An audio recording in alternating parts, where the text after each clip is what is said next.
저 화면 잘 보이시나요? 제 목소리도 잘 들리시고? 네, 잘 들립니다. 네, 네.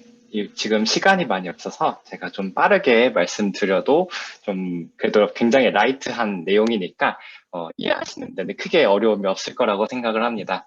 네, 안녕하세요. 코사다마의 스태프 김부겸이라고 합니다. 저는 테크 교육 분야에서 깨달은 것들이라는 주제로 발표를 준비를 했습니다. 네, 사실 제 발표에는 부제가 있는데요. 기깔나게 코딩 공부하는 법이라는 아주 거창한 주제를 달고 있죠. 제목에서 볼 수 있듯이 제 발표는 어떻게 하면 코딩 공부, 나아가 컴퓨터 기술들을 잘 공부하고 그 기법들을 자기한테 잘 적용시킬 수 있을지에 대한 얘기를 하는 발표입니다. 처음으로는 우리가 왜 공부를 해야 되는지에 대해서 이유를 조금 명확히 하는 시간을 가질 예정이고요. 다음으로는 어떻게 하면 효과적으로 학습을 할 수 있을지에 대해서 방법론을 얘기해 보도록 하겠습니다. 마지막으로는 초보자분들에게 조금 더 한 발짝 나아가 보고 싶으신 분들이 있을 거 아니에요. 그분들에게 드리는 꿀팁으로 발표 구성해 보았습니다. 네, 우선 제 소개부터 해야겠죠. 저는 테크 교육 기획자 김부겸이라고 하고요. 테크 교육 기획과 운영을 하고 있습니다. 저는 기술교육 봉사단체 설립 프로젝트의 프로젝트 총괄 했었고, 네이버 커넥트 재단에서 소프트웨어 교육팀 인턴을 거쳐서 현재는 업스테이지라고 하는 인공지능 스타트업에서 AI 교육 운영 매니저로 일하고 있습니다. 마침 업스테이지가 어제부터 투자 관련해서 소식이 나가가지고 어떤 기업인지는 찾아보실 수 있을 거예요. 시장의 니즈와 수강생들의 성장을 함께 이룰 수 있는 교육의 구조와 제작된 교육 콘텐츠들을 만들고 어떻게 하면 수강생들한테 그것을 더 효과적으로 전달할 수 있을지, 그리고 최대한 학습 효과를 낼 수 있을지에 대해서 고민하고 있습니다. 네, 제가 테크 교육 기획자로서 혹은 테크 교육 분야에서 있은 지는 제가 딱 이제 1년 정도 지나게 됐는데, 제가 인턴십을 작년 9월에 시작을 했습니다. 딱 1년 정도 되는데, 아직 아무것도 모르는 주니어 중에 주니어지만 제가 이 분야에 있으면서 새롭게 알게 되었고 느꼈던 것들을 공유하고자 이 발표를 준비했습니다. 코딩, 나아가 소프트웨어, 또 AI 분야에서 공부를 어떻게 하면 좋을지에 대해서 제 나름의 경험과 공부한 것들을 정리를 했습니다.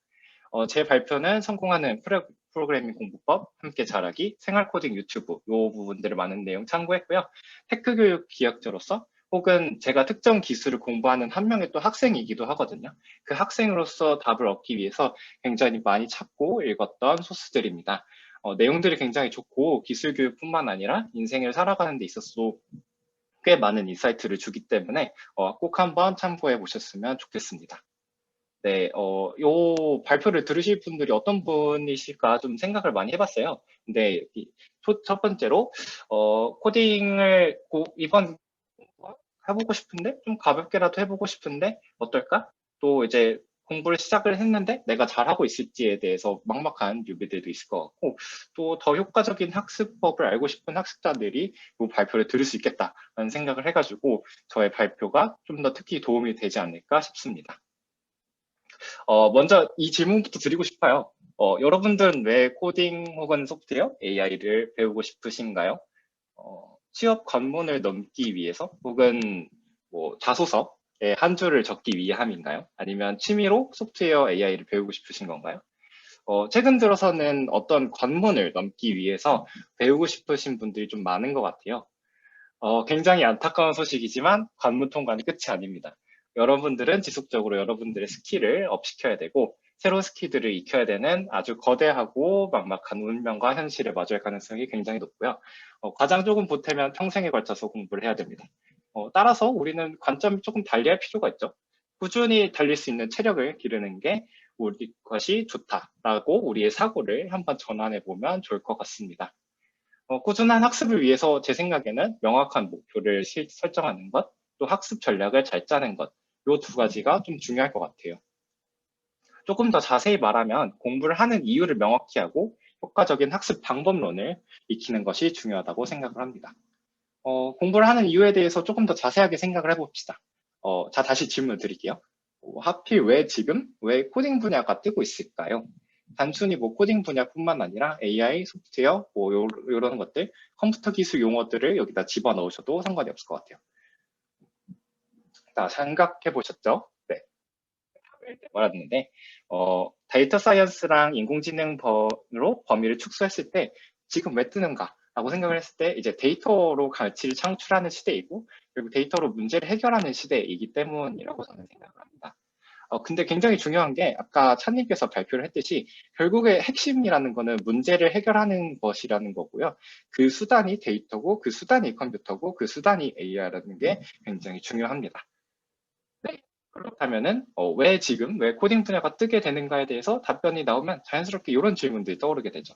과연 어떤 문제가 있고 어떤 데이터를 가지고 어떻게 해결해야 되는가 이런 것들이 질문이 나오게 되는데 이런 것들은 또 다시 또 어떤 기업에 또 어떤 학문 영역에 또 혹은 어떤 데이터 기법과 어떤 프레임워크로 해결할 것이냐 또 좁혀지게 됩니다.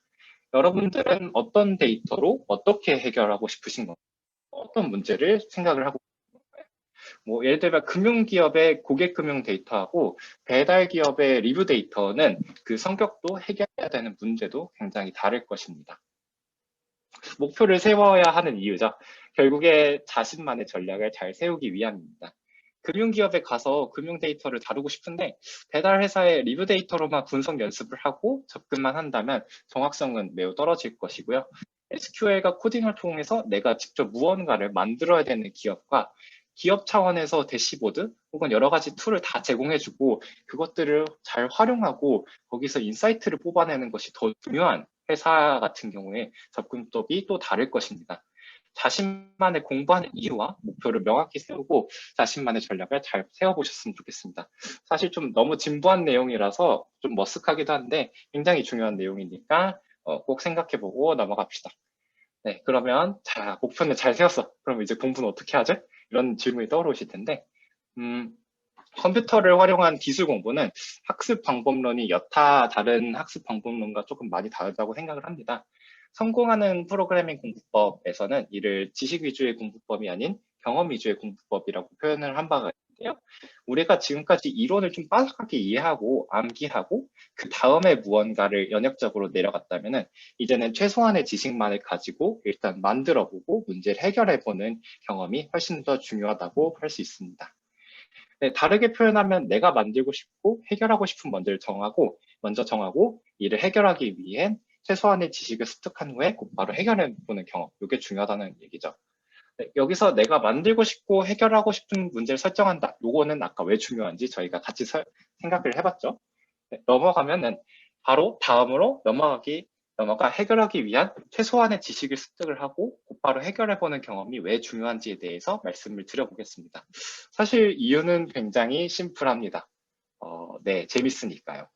농담이 아니라 진짜 이게 이유입니다. 조금 더 추상적이고 이론적인 얘기를 한번 해보죠. 이거는 생활코딩 유튜브에서 나오는 비유인데요. 너무 공감이 가고 여러분들에게도 좀 공유를 하고 싶어서 한번 가져왔습니다. 공부는 여러분들의 문제를 해결해 줄 수 있는 해방가이자 압도적인 양으로 여러분들의 자존감과 자존심을 갉아먹는 억압자이기도 합니다. 공부가 해방가인지 억압자인지는 공부량과 문제의 심각한 두 관계에 따라서 만약에 10분을 공부를 해서 여러분들이 가지고 있는 심각한 해결하지 않으면 여러분들이 죽을 것 같은 문제를 해결할 수 있다면 공부는 우리에게 삶의 멋짐과 풍요로움을 가져다 주는 멋쟁이처럼 느껴지지 않을까요? 근데 반면에 공부해야 될 양은 너무너무 많은데 그렇게 해서 이뤄낼 수 있는 게 되게 사소하고 남의 일이라면은 여러분 공부를 할 때 어떤 생각을 하게 될까요? 내가 꼴랑 이거 공부하려고 개고생을 해야 된다고 생각을 하시겠죠? 뭐 예를 들면은 오늘 개강하신 분들이 많으실 텐데 사이버 강의 LMS에 접속하기 위해서 그 방법을 시간 공부해야 된다고 생각을 해보세요. 굉장히 짜증이 나겠죠. 그런 식으로 공부는 저희에게 양면성을 가지고 있습니다. 근데 그렇다면 최소한의 지식을 가지고 문제를 해결해보는 경험은 우리에게 굉장히 짜릿하고 행복한 경험을 가져다 주겠죠. 이 행위를 지속적으로 반복해서 뇌에 각인시킨다면은 우리는 공부를 더 좋아하고 더 꾸준하게 하지 않을까요? 최소한의 지식을 가지고 우리 한번 도전해 봅시다. 부족하니까 더 공부해야 할 것 같다고 생각을 하시겠지만 그 부족이라는 감각이 한도 끝도 없이 찾아오는 생각이니까 우선 한번 도전해 보시는 게 좋을 것 같아요.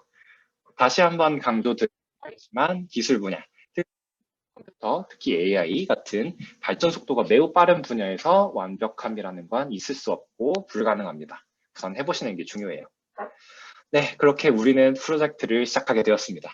이제 프로젝트를 하고 공부를 더 좋아하게 되고 문들을 만들어서 행복할 일만 남았어 라고 생각을 하고 도전을 하게 되죠. 근데 안타깝게 우리에게 찾아오는 것은 막막함과 무수히 많은 삽질이죠. 프로젝트를 한 번이라도 경험해본 분들은 아시겠지만 동영상에서 나오는 코드를 따라치는 거하고 내가 직접 처음부터 짜보는 난이도 자체가 다릅니다. 분명 내가 다 아는 줄 알고 있었는데 정작 내가 할 수 있는 것은 거의 없구나라는 것을 깨닫게 되는 거죠. 네, 근데 그 막막함과 삽질은 사실 너무나 당연한 겁니다. 우선 막막함에 대해서 얘기해 보죠. 그 막막함이라는 거는 뭘 모르는지 모르는 상태에 있기 때문에 막막한 겁니다. 우리가 뭘 모르는지 아는 상태면은 당장 인터넷 검색부터 해보겠죠. 근데 내가 뭘 찾아봐야 되는지, 내가 생각한 거를 만들기 위해서 뭘 검색해야 되는지 모르니까 막막하다는 생각이 드는 겁니다. 우리는 프로젝트에서 무수히 많은 삽질과 고민을 통해서 뭘 모르는지 모르는 상태에서 뭘 모르는지 아는 상태로 가게 됩니다. 네, 그렇게 고생하고 고생해서 이름하여 우리는 삽질 마스터로 거듭나게 됩니다. 전문가들도 삽질은 합니다. 다만 삽질의 경험과 깊이가 초보자들에 비해서 압도적으로 많다 보니까 대충 이렇게 막혔을 때는 이렇게 하고 대충 저렇게 막혔을 때는 대충 저런 방법을 써보니까 되던데? 라는 경험과 노하우들이 있을 뿐이죠. 네, 따라서 우리가 해야 하는 것들은 부족함과 두려움을 인정하고 우선 한 걸음 나아가야 되는 것, 빈 폴더와 빈 파일에 마우스 커서를 띄우는 것부터 우리는 해야 됩니다. 자, 여기서 마음속에 울컥함과 억울함이 고개를 쑥 내밀죠. 저 사람들은 전공자이고 나는 비전공자인데 왜 기만을 하는 거지? 근본부터 다르잖아. 라는 항의를 하고 싶은 분들이 굉장히 많을 거라고 생각을 해요. 근데 이제 점점 전공자와 비전공자의 경계가 사라진다는 말씀을 드리고 싶고요. 여러 가지 교육 자료들, 교육 단체들이 많이 상기함에 따라서 대학 혹은 고등학교 전공이 컴퓨터 공학을 아니더라도 개발자로서 데이터 사이언티스트로서 일하고 계신 분들이 많습니다. 또 AI 같이 뜬 지 얼마 안 되는 분야 같은 경우에는 굉장히 다양한 백그라운드를 가지신 분들이 굉장히 많은 경우가 대다수예요. 뭐 업스테이지라는 제가 일하는 기업만 하더라도 뭐 영문학과 분도 계시고 심리학과 분도 계시고 사학과 분도 계십니다. 또 한 가지 말씀드리고 싶은 거는 전공자들도 처음에는 아무것도 몰랐다는 사람들입니다. 사람들이라는 것이고 컴퓨터 공학 지식이 머리에 있는 채로 태어나는 사람은 세상에 없어요. 세상에 없고 어릴 때부터 컴퓨터를 좋아해서 독학하고 이런 천재들 세상에 거의 없습니다. 거의 대부분 10대 에서 20대 중반에서 관련된 지식을 습득을 하고 연습을 하는 거죠. 그들도 했는데 우리가 왜 못하냐. 그분들은 뭐 4년에 했는데 우리는 4개월 만에 그걸 따라잡으려고 하니까 막막하고 좌절감이 느껴지는 겁니다. 차분히 효과적으로 그들을 따라잡고 그들의 4년을 나는 어떻게 효율적으로 따라잡을 것인가 이런 생각을 하는 게 조금 더 효율적이라고 저는 말씀을 드리고 싶습니다. 자, 다시 말씀드렸다시피 인터넷에 자료는 넘쳐납니다. 따라서 우리가 해야 될 거는 우선 시작하는 것이겠죠. 이것도 굉장히 진부한 결론이지만 굉장히 중요한 결론입니다. 네, 흥미와 재미가 급격히 떨어지는 경우도 있을 수 있습니다. 그럴 때 우리 잠시 그만두는 것도 하나의 방법입니다. 잠시 그만두었다가 다시 해보고 싶어지고 재밌어졌을 때 다시 돌아와서 공부를 해보시면 됩니다. 처음 할 때보다 훨씬 더 잘하고 익숙하기 때문에 더 쉽게 재미를 붙일 수가 있을 거고요. 두 번째로는 여기 호사다 커뮤니티를 이용하는 방법입니다. 같이 모여서 신세한탄도 하고 재밌게 공부도 하고 이제 가끔 뒷풀이도 하고 뭐 이런 커뮤니티나 스터디를 찾아보시는 것도 하나의 방법일 것 같고요. 정 없다. 그러면은 여러분들이 만들면 됩니다. 여러분들이 만들지 못할 이유는 없어요. 네, 다음 슬라이드부터는 후보 단계에서 벗어나서 본격적으로 공부를 해보고 싶으신 몇몇 꿀팁을 저희가 준비를 해봤는데요. 이 단계까지 오셨으면 기본적인 마인드셋이나 스킬들은 있을 테니까 이제 제가 간단하게 개념만 알려드려도 잘 개인적으로 찾아보실 거라고 생각을 합니다. 의도적 수련 개념하고 리버스 엔지니어링 개념을 여러분들께 빠르게 소개하고 저희 발표 마무리 짓도록 하겠습니다.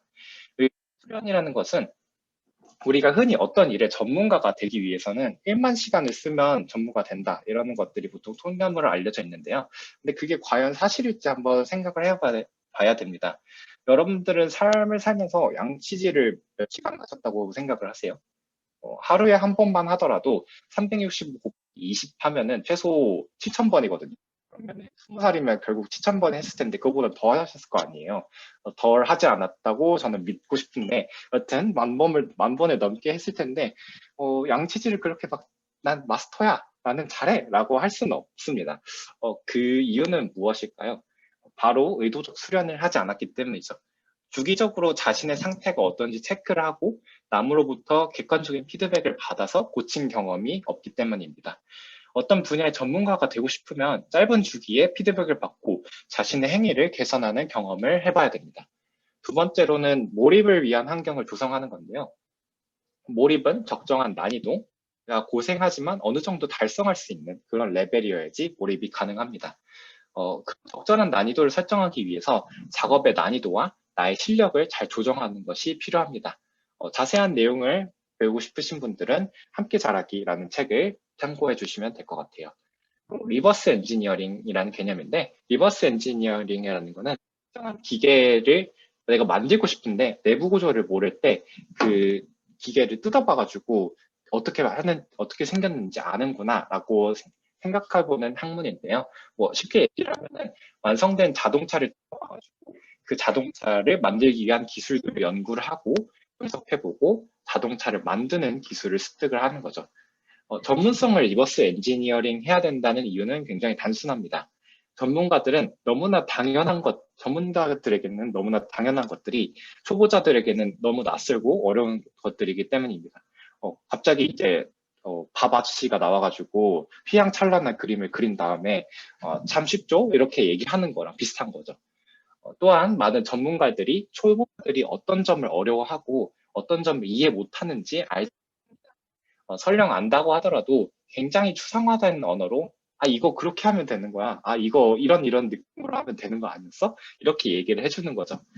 따라서 저희가 그들의 언어로 가르침을 받기보다는 그들의 전문성을 직접 보고 스스로 분석을 하고 그것들을 나에게 맞게 적용하는 절차를 가져야 됩니다. 여러분들에게 조금 더 익숙한 표현으로 이제 말씀을 드리면은 어깨 너머로 훔쳐 배워라 이런 것들이 이제 나 아니면 소설들에서 많이 등장하죠. 그런 식으로 저희는 전문성을 수련을 해야 됩니다. 네, 굉장히 빠르게 달려왔는데 물론 가장 중요한 것은 배우고자 하는 마음가짐이죠. 내가 앞으로 무한히 성장할 수 있고 나는 그럴 수 있을 만한 사람이다 라고 생각하는 게 좋습니다. 그래야 사소한 거라도 배울 수 있고 깨달을 수 있는 시야가 생기기 때문이에요. 지금 배우고 있는 이 내용들이 오직 여기에서만 배울 수 있는 것들이라고 생각해 보면 좋을 것 같습니다. 예를 들어서 제가 지금 얘기하고 있는 이 내용들 있죠. 이 내용들을 오직 이 시간에 이 자리에서만 얻고 들을 수 있다고 하면은 여러분들은 제가 말하는 개념 하나하나 아니면 제 말투 하나하나 다 적고 녹음하지 않겠어요? 그런 것들 다 주의 깊게 생각해보고 또 생각해보지 않을까요? 어떤 일을 할 때 또 어떤 것들을 배울 기회가 생겼을 때 이러한 마인드셋을 저는 갖추셨으면 좋겠습니다. 물론 말이 쉽지 저도 그러기 쉽지 않아가지고 노력하고 있습니다. 네, 마지막으로 정말 찐 마지막입니다. 찐 마지막으로 원 없이 공부하고 모르는 게 있으면 궁금한 게 있으면 주저하지 말고 질문하고 배운 것들을 정리하여 공유를 해주세요. 질문한다고 싫어하는 사람 단 한 명도 없습니다. 물론 질문도 잘 준비해서 가야 되는 거고요. 1분만 내가 찾아볼 수 있는 것들을 질문하지 말고 충분히 생각하고 엄선해서 이제 질문을 하게 되면은 싫어할 사람들은 아무도 없습니다. 싫어하면 그 사람들이 이상한 겁니다.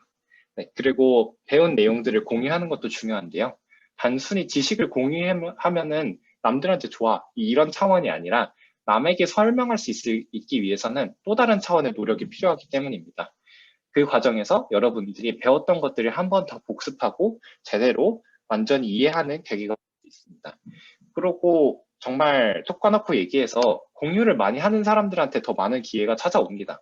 여러분들이라면 커뮤니티에서 많이 공유하고 많이 가르쳐주는 사람하고 일을 하고 싶으세요? 아니면 혼자만 꽁쳐두고 혼자만 알고 있는 사람하고 같이 일하고 싶으세요? 답은 아실 거라고 믿습니다.